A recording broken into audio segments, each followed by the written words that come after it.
All right, I want you to run down the rabbit hole with me. Come on down. We're gonna solve your slice.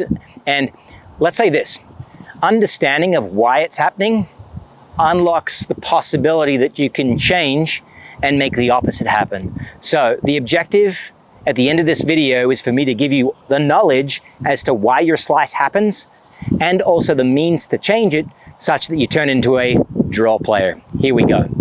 So tool number one, ping pong paddle. That ping pong paddle, I'm just gonna sit in my left hand, in my lead hand, as if I would be holding a golf club.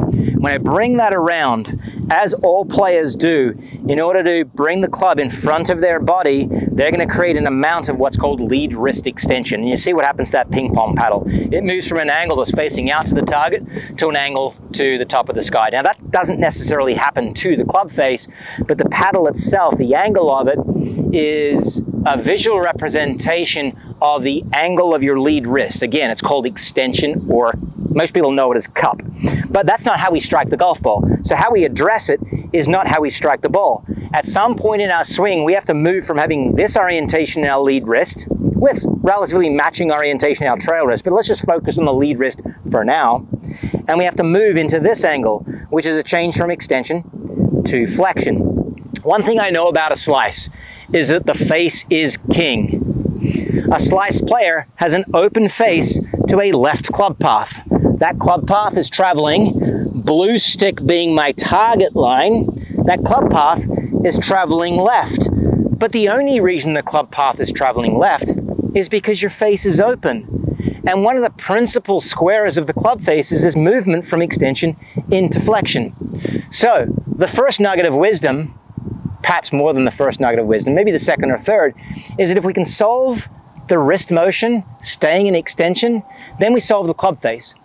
And if the club face is king, then it opens up the opportunity for this path to serve us in a different way.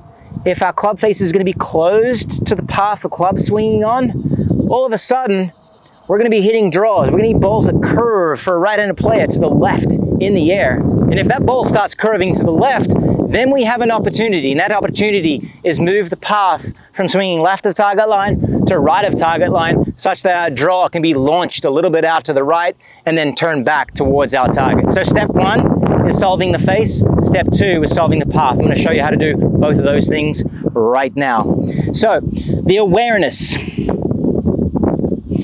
So the awareness is built by using a ping pong paddle to move the red surface down to the ground in early transition. That's that wrist angle moving from extension into flexion. If I pop the club end into view now and still have this same ping pong paddle representing a movement from extension into flexion, you can see what happens to the club face. Red surface goes from kind of looking out at the bill of my cap to looking down to the ground some amount. And that amount is what's shutting the club face. Now, there are other mechanisms that shut the club face, but they only kick in when my wrist angle is released. So when I've got the club shaft in line with my left arm and I move extension or flexion, it has less of an impact on face angle. You can see that from a down target line. So that's extension, that's flexion. When I'm in a relatively straight line condition, the thing that opens or closes the club face becomes the twisting of the grip, called pronation, supination. But this doesn't occur until all the way down at the bottom of the swing. Now, I'd rather do stuff in a golf swing earlier rather than later. The later that you have to perform a maneuver to make it right, the more volatile that maneuver could potentially become. So, if we can do things earlier, we reduce the degree of difficulty and therefore we increase the likelihood of success. So, said again, extension to flexion. As soon as I've hinged the club up, the closing mechanism becomes the movement from extension to flexion. Any movement of pronation, supination just changes the pitch of the shaft.